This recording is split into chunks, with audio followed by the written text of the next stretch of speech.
अब बिस्मिल्लाहिर्रहमानिर्रहीम। नाज़रीन, दुनिया न्यूज़ में खुशामदीद। मैं हूँ लियाकत अंसारी। पंजाब से में deputy opposition leader Moin Riaz Qureshi से बात करते हैं।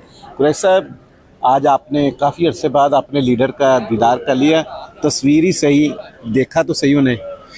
आपने देखा होगा कि आवाम की जो सपोर्ट है वो उनके साथ है, कि जिसकी वजह से आज साल बाद वो पहले से ज़्यादा फ्रेश लग रहे थे, पहले से ज़्यादा कॉन्फिडेंट और पहले से ज़्यादा मोटिवेटेड लग रहे थे। तो आवाम की सपोर्ट जो होती है ना सर, वो बंदे को जवान रखती है। और दूसरी बात ये है, उनका कॉज क्लियर है। उनका कॉज है सिर्फ आवाम के लिए, पाकिस्तान की आवाम की हकीकी आज़ादी के लिए, और उसके लिए वो डट कर खड़े हैं और डट कर खड़े रहें। आपको क्या लगता है कि जो बानी पीटीआई की मकबूलियत है, हुकूमत हो या कोई भी अदारा, उनसे बातचीत करनी पड़ेगी?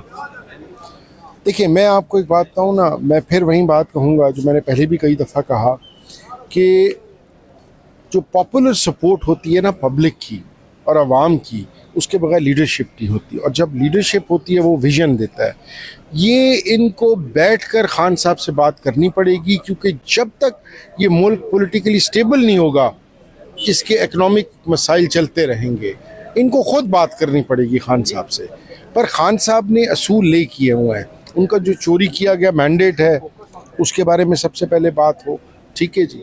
उसके बाद जो करप्शन के ऊपर, अभी देखें ना, इनको बने हुए कितने महीने हुए हैं, 2 महीने हुए हैं, वो गंदम का स्कैंडल सामने आ गया है। इनके दौर में ये कह तो रहे हैं कि भाई केयर टेकर सेटअप जो है उसके अंदर ये हुआ है, पर आप ये देखें कि इनके एज प्राइम मिनिस्टर फिर भी वो गंदम इंपोर्ट होती रही है। आज भी गंदम के चक्कर के अंदर किसान बेचारा धक्के खाता फिर रहा है, फसलें घर में रख। तो इस असेंबली की हैसियत क्या है? पूरी असेंबली में हुकूमत हो या अपोजिशन, दोनों के अरकान असेंबली ने गंदम खरीदने पर जोर दिया है, तो हुकूमत ने कहा नहीं खरीदते। फिर पर इनकी नीयत नहीं है असेंबली की हैसियत।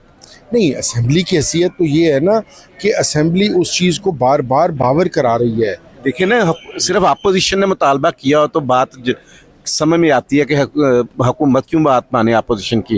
हुकूमती अरकान ने भी गंदम खरीदने का मुतालबा किया। स्पीकर पंजाब असेंबली चाहते थे कि गंदम खरीदी जाए, लेकिन हुकूमत नहीं मानी। फिर मतलब इस असेंबली को वजन नहीं दिया गया। नहीं, मैं आपको फिर वही कह रहा हूँ ना, ये आवाम के थ्रू तो आए नहीं है। ये आवाम के थ्रू नहीं आए, ये इनको आवाम की राय का एहसास ही नहीं है। इनको अंदाज़ा ही नहीं है कि आवाम इस टाइम इनके बारे में क्या सोच रही है, क्या कह रही है। तो इसीलिए एक बड़ा इंकशाफ हुआ है जो आपके अरकान असेंबली ने किया है कि लाहौर जमखाना को जो है ज़मीन सरकारी लीज पर सिर्फ 417 रुपये महाना पे दी गई है। मैं जी ऑनेस्टली मैं बिल्कुल दी होगी, तो मुझे प्रिसाइसली इसका अंदाज़ा नहीं है कि लीज़ अमाउंट कितनी है। मैं गलत बयानी यहाँ करूँ, मुझे लीज़ अमाउंट का अंदाज़ा नहीं है। बट ये तो एक फैक्ट है कि गवर्नमेंट की ज़मीन है और most price land in Lahore है, और वो इन्होंने उसको दी हुई है।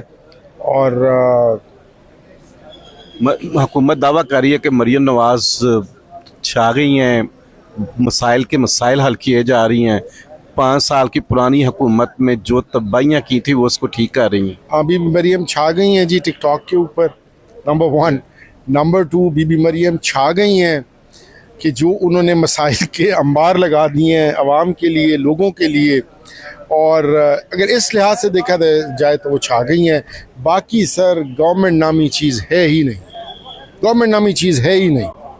आज ये थे Moin Riaz Qureshi, deputy opposition leader Punjab assembly, जिनका कहना था कि हाँ मरियम नवाज़ छा गई हैं मगर टिकटॉक पर, और दर हकीकत हुकूमत नाम की पंजाब में कोई चीज़ नहीं है। मुझे इजाज़त दीजिए, अल्लाह हाफिज़।